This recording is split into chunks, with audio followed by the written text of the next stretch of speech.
hal yang paling sulit yang saya berusaha lakukan itu kan di ranah yang paling dasar, dimana hal yang dia suka tuh kita nggak suka gitu. Itu kan sebel banget, dan kita tuh mesti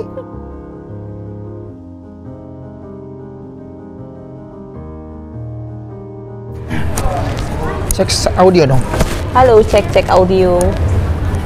Aduh, duduknya mesti mepet gini kita. Biar kena ya. Sampun. Udah. 3, 2, 1. Udah, open. Halo. Assalamualaikum warahmatullahi wabarakatuh. Waalaikumsalam warahmatullahi wabarakatuh. Saya Mela Fitriansyah dan kekasih hati pujaan saya, Bapak Aisal Kamal. Kita masih di ideologis daerah. Masih di ideologis. Daerah Gombel, Setiabudi, Ya. Semarang. Ini asik karena tadi ku bilang di sini tuh bisa, nanti kita kasih lihat lagi ya. Ya. Pandang Kembangan. Siapa tahu nyari insert-insertnya ideologis. Iya Pak. Terakhir kita ngobrol itu kan tentang lingkungan. Iya. Ya kan? Kan aku nanya ke kamu kan, bagaimana kamu menemani anak-anak di usia 7-14 tahun. Iya. Ya udah paham lah. Maksudnya, oh iya kayak gitu ya, tegas gitu, tapi juga luas. Ya pintar-pintarnya kita sebagai orang tua lah dan terus belajar kan. Iya. Tapi ngomongin lingkungan ini kompleks menurut aku. Kompleks. Maksudnya gini, Complicated. Complicated Ya. Kamu bilang, saya sudah memberikan lingkungan, saya berusaha memberikan lingkungan yang baik sih Bu sama dia. Iya. Tapi, ya, aku bilang nih, jangan jauh-jauh. Saat ini aja aku melihat lingkungan yang kelihatannya baik, tapi ternyata iya banyak bolong di dalamnya gitu loh. Tapi dari luarnya kelihatannya baik. Oh iya. Jadi seolah-olah baik di luar. Iya, dan itu banyak, nggak cuma satu. Maksudnya nggak cuma satu lingkungan gitu. Dan mungkin tidak semuanya salah di lingkungan tersebut. Iya. Ada satu aja yang salah gitu atau bukan. Ya salah, aku bilang salah misalnya. Lalu mempengaruhi yang lain gitu. Jadi nggak menyamin dong, makanya aku bilang tadi ketika kamu jawab di podcast sebelumnya, kamu bilang ya saya memberikan lingkungan. Iya sih, tapi menurutku bolong kalau cuma lingkungan doang. Kamu bisa jawab apa? Maksudnya jawabanmu apa tentang hal ini? Iya. Aku ini banget ya, neror banget apa? Ya nggak apa-apa. Kan gini, namanya orang tua kan pasti pengennya melakukan yang terbaik kan buat anak. Iyalah pasti. Pasti itu pasti. Cuma kan kadang-kadang orang tua banyak kecelek ya. Kecelek tuh, ya misalkan orang tua nyari lingkungan, kan bahasanya tentang lingkungan. Nyari sekolah lah. Kalau di luar kan sekolah. Nyari sekolah yang baik buat anaknya. Di beberapa teman berharap sekolah-sekolah berbasis agama bagus. Sekolah mahal bagus. Sekolah mahal bagus. Sekolah fokus pada kompetensi bagus. Ya semuanya kan bagus. Secara sistem. Urusan mahal atau nggak mahal itu kan masalah kemampuan atau keinginan ya. Tapi ternyata nggak semuanya menghasilkan anak yang sesuai harapan orang tuanya kan. Ya kita zaman dulu gimana sih lingkungannya? Lingkungan kita kan dulu keren parah gitu. Maksudnya gini, bahkan saya dulu sekolahnya STM mahal loh. STM saya di zaman saya itu STM itu salah satu STM yang mahal. Kalau ngelihat sekolahan atau lihat lingkungannya, ya banyak yang ketipu lah sama lingkungannya karena dianggap mahal, dianggap bagus. Tapi kalau ternyata di dalamnya oknum-oknum tadi justru malah ngegrogotin apa yang dianggap bagus. Kan bukan secara keseluruhan, tapi orang-orang di dalamnya. Makanya tadi Ibu bilang kalau ada lingkungan yang dianggap bagus, ya kita sebagai orang tua nggak bisa cuma ngelihat satu parameter doang. Oh ini bagus nih, abis itu udah ditinggalin dan nyerahin semua sama lingkungannya. Ya nggak bisa, makanya orang tuanya ikut mantau. Lah kita kan mantau juga di 2 tahun terakhir ini kan kita mantau banget. Tapi anak-anak pinter loh. Anak-anak pinter loh, dipantau terus ngerasanya kita udah mantau tapi bolong. Nah, gini. Selalu ada jalan. I see. Selalu ada jalan untuk untuk melakukan sebuah pelanggaran nih. Pertanyaannya, apakah kita berkomunikasi tentang pelanggaran itu? Misalkan gini, dulu lah nongkrong zaman STM. Iya, kalau ngerokok dari SMP udah pada ngerokok. STM udah mulai narkoba, udah mulai mabuk, minuman dan lain-lain. Tapi kalau anaknya, komunikasi anak sama orang tuanya clear bahwa ya itu pelanggaran, ya jangan dimusuhin. Gini, pelanggaran tuh jangan dimusuhin, terutama ketika orang tuanya tuh nggak bisa jadi contoh. Kalau orang tua cuma bisa bilang bahwa ini nggak boleh, tapi dia nggak memberikan ruang komunikasi, nggak memberikan ruang fleksibilitas yang cukup baik gitu ya, yang ada anaknya akan gini. Kita kan sama anak kita nggak terus-terusan bagus kan komunikasinya. Iya. Kalau pas anaknya lagi mau ngelawan, dia pasti akan membenci apa yang diomongin orang tuanya dan mencoba mencari antitesisnya, mencoba melakukan perlawanan. Ketika orang tuanya keras banget di urusan agama, bisa jadi dia akan ngelawan agamanya. Iya dong. Ya. Ketika orang tuanya keras banget di urusan disiplinnya, bisa jadi dia akan benar-benar ngelanggar disiplinnya. Bayangin anak-anak yang tentara, bandelnya kayak apa tahu. Orang-orang yang agamis, orang-orang tua yang agamis, anaknya benar-benar bisa melanggar agama, bahkan ya bisa jadi pindah agama se ekstrim itu. Karena apa? Ya bentuk perlawanan aja. Nah, ngomongin lingkungan tadi, balik lagi ke lingkungan. Menurut saya, kalau cuma sekedar kita cari lingkungan habis itu berharap semua sama lingkungannya, nggak mampu juga sih lingkungan. Karena lingkungan juga tetap akan menyerahkan, lah kan lu bapaknya, kan lu maknya, masa lu berharap sama gua doang gitu. Kayak sekolahan kan tetap bilang bahwa bapak ibu-ibu kan anaknya kan lebih banyak di rumah daripada di sekolahan gitu. Ya, berarti kalau aku nggak tahu bener apa enggak ya, tapi aku ambil thin slicing sedikit dari tadi obrolan kita. Berarti satu yang dibahas adalah konsepnya, tentang konsep value-value keluarga kayak apa. Lalu yang kedua, cara berkomunikasinya. Karena kalau udah ngasih tahu value, lalu ngomongin konsep, kan berarti kan ada batasan, ya kan, ada kewajiban kayak gitu-gitu. Nah, kalau itunya udah dibahas, tapi tidak dengan komunikasi yang baik, itu jadi berantakan juga ya. Iya, kalau tadi dibilang, akhirnya kita selalu ada 3 kata deh, konsep, konten, konteks. Konsep, konten, konteks. Nah, tadi kan dia bilang konsepnya udah, kontennya udah, komunikasi yang baik udah. Konteksnya itu ditemenin nggak hari-harinya gitu. Karena konteks itu kan daily activity-nya kayak apa, itu kan jadi tabungan dia ke 1-2 tahun ke depan. Itu tabungannya lagi. Kalau nggak ditemenin, dia nggak tahu mana batasannya. Kita nih orang tua nih, ngerasa bahwa anak kita udah pasti baik lah, orang kita omonginnya baik kok, kita udah kasih tahu yang baik-baik kok, tapi nggak ditemenin.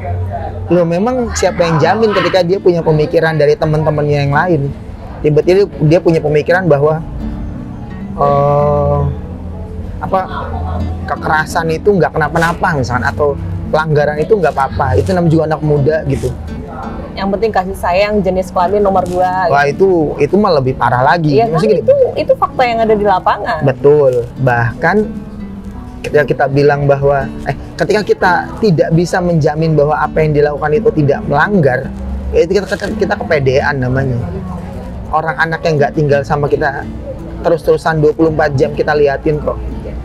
Makanya ngomongin emosional sama spiritual itu dijagain sama orang tua, tetap mesti ngelihat daily activity-nya kayak apa dan berkomunikasilah. Karena wegah sih akhirnya orang tua seolah-olah, ya enggak, kita itu dulu itu sibuk nyari uang soalnya. Sekarang terus sibuk apa ya? Sibuk ngobrol kan akhirnya. Iya, benar. Beruntungnya kan akhirnya kita bisa nemuin cara supaya kita bisa banyak sibuk ngobrol sama anak-anak. Yang kita rasain dulu itu kan kita sibuk nyari uang, yang penting udah support anak, udah kasih lingkungan yang bagus, udah taruh klub olahraga yang bagus, cari komunitas yang bagus. Tapi ternyata yang 2 tahun terakhir ini justru kita ngelihatnya bahwa nggak cuma itu ya, bahkan daily activity-nya aja dikomunikasikan supaya kalau ada riak-riak kecil nih, ada benih-benih dia melakukan ke arah pelanggaran, itu langsung kebaca gitu. Berarti belajar terus ya orang tua ya? Ya, orang tuanya ya nggak berhenti belajar lah. Sampai anaknya nikah kayaknya. Kayaknya mungkin juga sampai akhir sih. Ya, sampai anaknya nikah sih. Kayaknya gini. Berada aman. Secara praktikal ya, aku lihat misalnya kita biar lebih mengerucut ke arah, biar lebih kelihatan lah kita ngomongin apa gitu. Aku ngeliatnya kayak misalnya Ali, anak kita yang kedua, berisik sekali. Nggak apa-apa. Terus dia itu kan suka sama game, ya kan. Aku melihatnya, kamu berusaha untuk ikut tahu di obrolan dia gitu loh. Jadi ketika dia kena scam, walaupun nggak main, kamu bukan main game, kamu bahkan nggak tahu gamenya apa gitu. Tapi aku lihat bapak tuh ngobrolnya enak gitu kalau ngomongin game sama dia gitu, ya kan. Ya bagaimana komunikasi sama anak teman-temannya di Discord, teman-temannya itu kan akhirnya orang tua, aku rasa itu sih yang bikin, yang apa ya, it's work gitu. Itu yang bikin anak tuh ngerasa kayak ya udahlah, gue ngomongin game sama orang tua gue lah, walaupun kadang-kadang kamu keras, kok kamu main game mulu gitu. Tapi dia tetap trust bahwa oh gue main game nggak apa-apa ya, asal. Itu sih aku lihat kayak gitu. Bener banget. Hal yang paling sulit yang saya berusaha lakukan itu kan di ranah yang paling dasar, dimana hal yang dia suka tuh kita nggak suka gitu. Itu kan sebel banget, dan kita tuh mesti gimana sih? Saya kan nggak nge-game ya, maksudnya gue susah banget nih masuk ke game gitu. Kalau yang pertama sih emang nggak suka game ya, jadi kita nggak punya PR ya. Nggak terlalu banyak lah, anaknya senangnya olahraga, kita senang sama olahraga juga. Begitu anak yang kedua seneng game, kan kita nggak bisa cuma nolak dia nge-game, tapi ya cari jalan aja, cari jalan terus gimana cara bisa berkomunikasi sama aktivitas atau teman-teman gamenya. Dia cerita bahwa teman Ali punya grup yang isi orangnya tuh umurnya 20 tahun gitu. Nah dia bocil sendiri gitu, dia umur 13. Deg-degan dong kamu? Ya iyalah, lihat videonya, lihat mereka video call gitu. Terus ada anak-anak kan, namanya orang sendirian kan di kamar bisa jadi nggak pakai baju atau apa. Terus cowok-cowok gitu kan, itu cowok beneran itu gitu. Ada yang ngomong nggak gitu? Ada yang aneh-aneh nggak? Porno-porno nggak gitu? Nggak, baik-baik, beneran. Itu tuh bener-bener jadi bahasa yang biasa aja.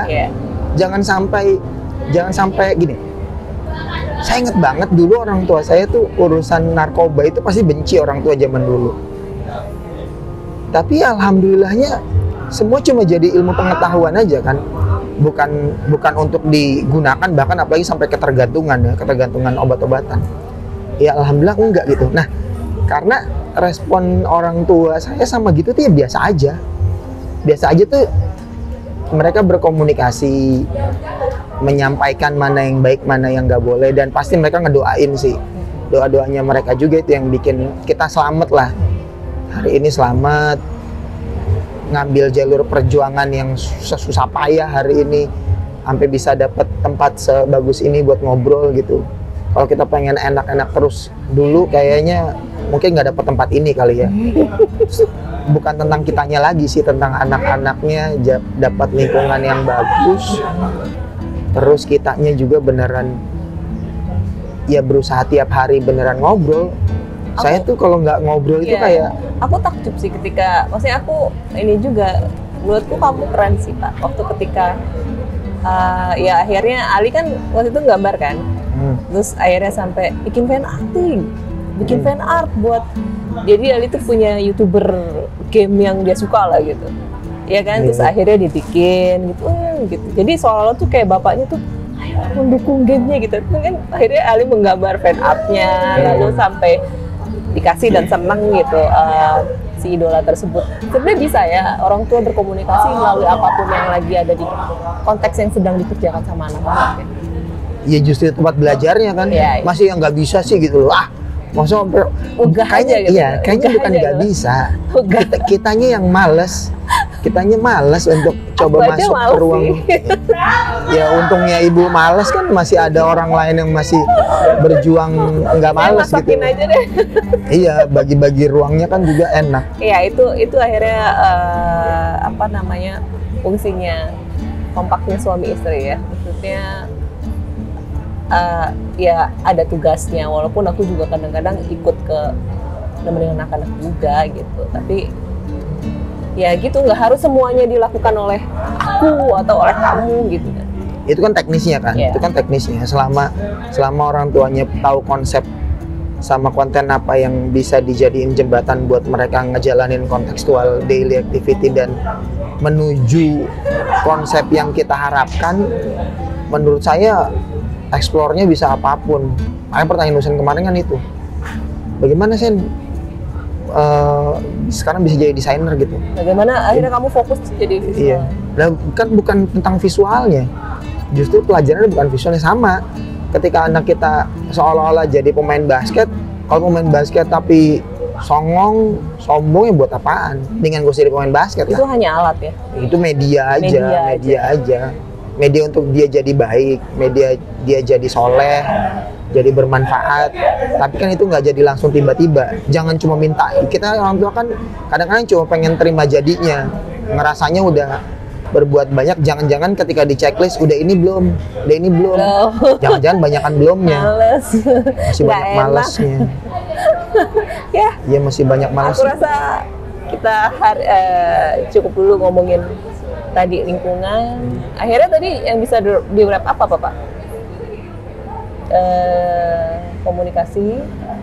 Komunikasi, Konsep komunikasi sama konteksnya daily, Oke. nemenin daily activity-nya.